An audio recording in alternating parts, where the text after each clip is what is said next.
क्षेत्र में ही काम नहीं की, वो समाज सेवा में भी लगी रही।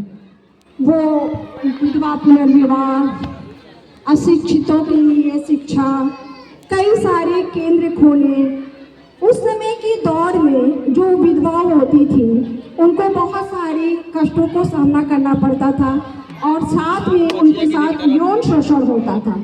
यौन शोषण के बाद जब वो गर्भवती ऑप्शन बचता था सुसाइड का, तो इन्होंने एक केंद्र खोला महिलाओं की सुरक्षा के लिए, उनके सुरक्षित प्रसव के लिए और उनके बच्चों की परवरिश के लिए।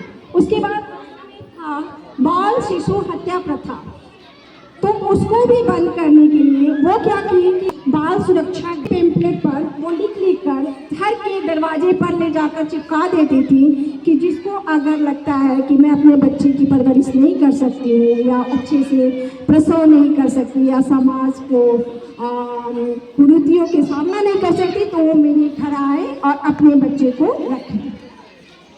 इस प्रकार वो डायमेंशन रूप में काम करते थे। इनका अगर ये ज्योतिबाई फुले की ज़िंदगी में नहीं आती तो शायद, क्योंकि जैसे अभी जितना पर्दा प्रथा है उससे कहीं ज़्यादा उस समय की औरतें तो सारी उम्र घूंघट में ही घर में गुजार देती थी, सूर्य की रोशनी तक नहीं देखती थी।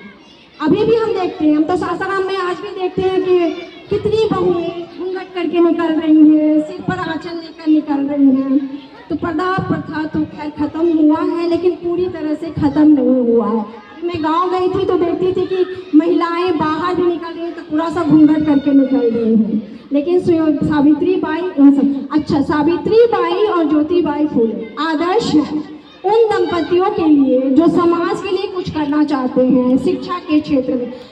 हम ये नहीं कह सकते कि सावित्रीबाई ने ये काम किया है या ज्योतिबाई ने ये काम किया है, दोनों मिलकर साथ साथ काम किए हैं, तो इसलिए इन्हें हम लोग आइडियल कपल के रूप में भी जानते हैं। अब एक लास्ट में मैं दुआ के साथ ख़त्म करती हूँ।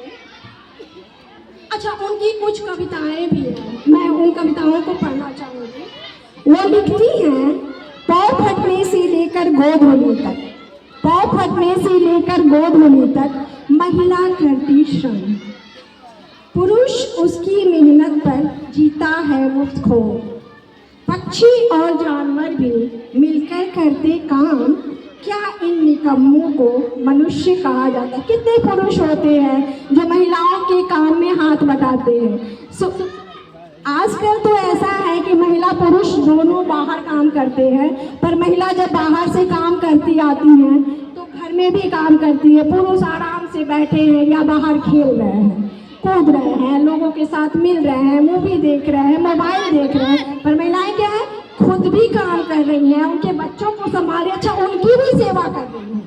रात में थक जाएंगे तो कहेंगे बड़ा थका हुआ है, पैर दबा दो भाई।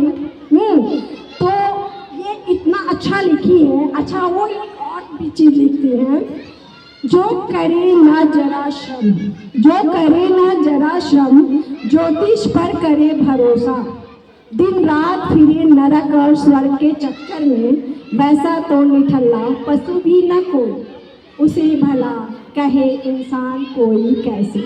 अच्छा, रूढ़िवादिता और धार्मिकता पर भी बहुत प्रहार करती है। हम लोग अभी भी देखते हैं ना, उस जमाने में तो जो होता होगा होता ही है। अभी भी हम लोग क्या देखते हैं, महिलाएं ये व्रत नहीं करेंगी तो ये हो जाएगा, महिलाएं वो व्रत नहीं करेंगी तो ये हो जाएगा, भगवान को ये नहीं चढ़ा जाएगा तो भगवान कुपित हो जाएंगे, भगवान को ये फूल नहीं चढ़ाया जाएगा तो भगवान श्राप दे देंगे। अभी भी डरा कर ही रखा जाता है। तो ये उन सब रूढ़िवादियों पर भी प्रहार करती है।